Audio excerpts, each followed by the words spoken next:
Shu kungacha ko'pgina tadbirkorlarni sindirdik. Shu yangi qaror bahona qolgan tadbirkorlar O'zbekistonda tadbirkorlik qilaman deb biz 18-yil shu korxonaga asos solganmiz. Hech kimdan yordam olmaganmiz, hech kimdan kredit olmaganmiz. O'zimizning shaxsiy mablag', ya'ni boshqa joy, har xil joylarda ishlab turib, topgan peshona terimizga shu zavodni ochganmiz. Lekin har xil davlat tashkiloti kelib, unisi kelib turtib ketsa, bunisi kelib urib ketsa, biz qachon ishlaymiz?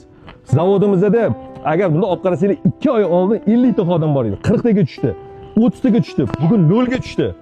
Nima niyat qilyapti tadbirkorligi, nima niyat bilan, nima maqsad bilan bu ish qilyapti? Men bilmayman lekin. Bilmayman, bizlarning hozirgi o'tirgan ministrlar, yo'q, har xil tashkilot rahbarlari asl maqsadi O'zbekistondan Rossiyaga, Belarusga mardikor yetkazib beradigan davlatga aylantirishmoqchimi? Butun dunyo bo'yicha hamma rivojlangan mamlakatlarni o'rta va kichik biznes rivojlantirgan.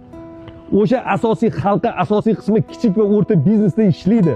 O'sha yerda non topadi, o'sha kichik va o'rta biznes davlatni ravnaqi va rivojiga eng katta hissani qo'shadi. Lekin O'zbekistonda buni 90-180 gradus teskarisi bo'lyapti. Prezident administratsiyasidan, shaxsan prezidentimizdan bitta narsani iltimos qilib qolamiz.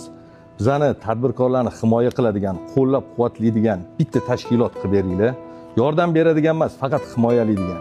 Men bilaman, men ishonaman, O'zbekistonda yetarlicha tadbirkorlar bor. Ularga yordaminglar kerak emas. Ularga tiymasanglar bo'ldi. O'zbekiston 5 yil o'tar, 10 yil o'tar dunyoning eng rivojlangan mamlakatiga aylanadi.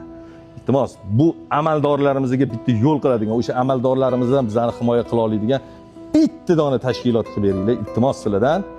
Qo'lingizdan kelsa, hurmatli xalqimizni, mana shu videoni maksimal tarqatinglar, kerakli joylarga yetib borsin.